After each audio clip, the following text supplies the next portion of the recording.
teachers there. We had people from all over the valley. We had people who didn't have a dog in the fight, but they understood what water and ag meant to the valley and to everybody in it. And the valley is one big community. We all understand what the valley is, and we became very united on this water issue. And so we marched to San Luis, 4 days. And when we got to San Luis, we had 10,000 people there. And we brought the governor there. We brought congressmen there, and state senators and assemblymen there. It was a big deal. We had national coverage, and rightly so, because our west side of the valley was under a great deal of pressure by not having water. And this year, we are in the same situation, almost not as bad as then.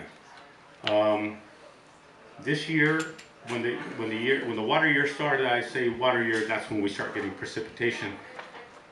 We got a lot of rain in December and January, and November and December. I don't know if you folks remember that. I watched the rain rather carefully. We had a lot of rain.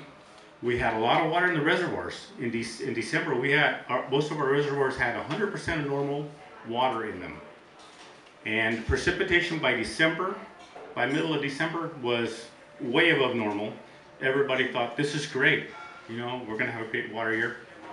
What happened on December 7th, they shut the pumps down. They shut the pumps down. The rivers were running very high. The Sacramento River was running at about 50 or 60 cubic feet per second, and I know you don't know what that means, but it's probably about 6 or 8 California aqueducts flowing at the same time. We should have been taking advantage of that water. Wait, I got a little graph here someplace.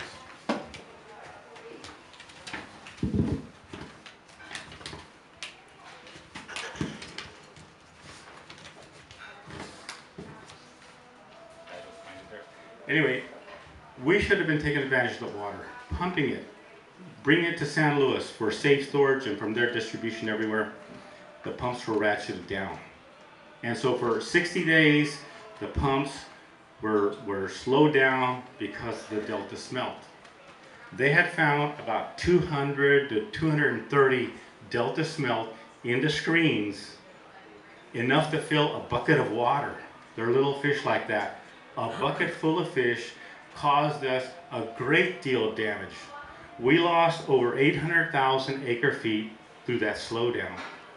That slowdown, I'll give you a little bit of numbers here so you understand what that 800,000 acre feet meant.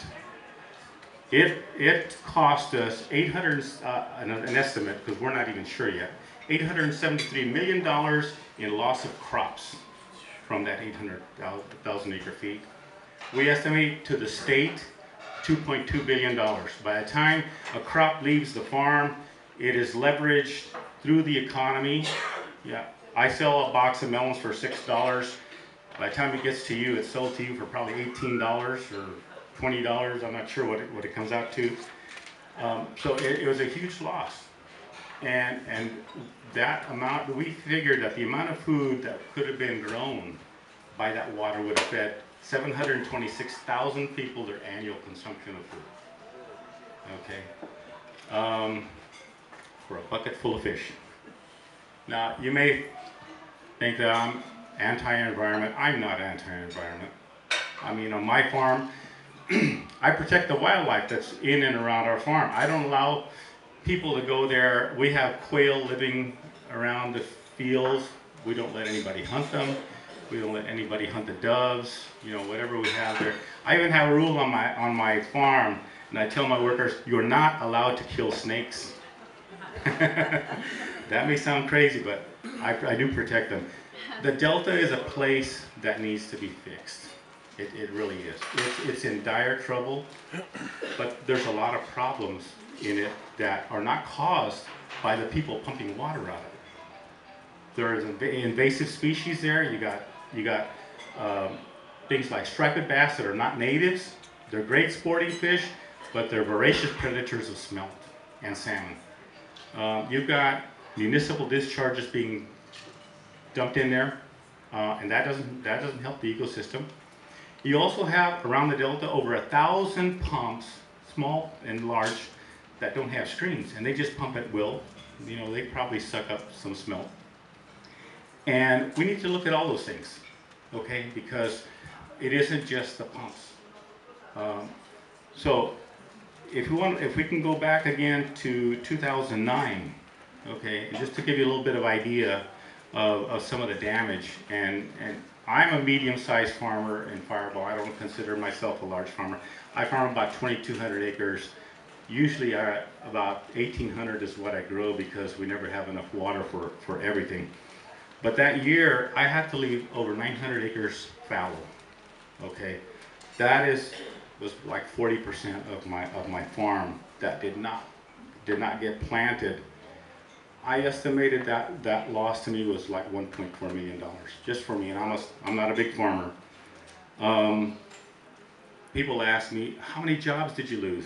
Well, it's difficult to assess because we have a lot of seasonal people come and go, but I can tell you this, that in that year we had about 30% fewer, we printed 30% fewer W-2s. That I know. And our wages that we paid out that year was about $800,000 less than normal. That's just one farm. Look at the whole west side. There's several thousand farmers out there at least. Our people on our farm, it was kind of a sad thing. I didn't know what to do. We didn't have the water to farm, and yet these people had been with me for years and years. They were loyal people, good people. They, in my mind, are skilled people because they've learned things on the farm that just any new person doesn't know how to do. So they were valuable to me. I can't just tell them, sorry, you're not going to work this year, come back next year. Some farmers, I think, did that because we did lose a lot of people from our area, and they actually shut one of our schools down for lack of enrollment. But what we did is, instead of laying off people, we just furloughed them. We cut back from 6 days to 5 days, and sometimes down to 4 days. But I kept them going, and because I knew I was going to need them in the next year. In the cities of Firebaugh, Mendota, San Joaquin, unemployment rates went over 40%. In an area that is considered the breadbasket of the United States, people were standing in line for food. We grow the best food in the U.S., best food in the world, and they were standing in line for food. It was sad, you know. I went to help a couple of times there. I even took some of my workers there to help with the heavy stuff, and we saw some of our workers' wives standing in line. You know, it hurt. It hurt because I knew that they would prefer to be working.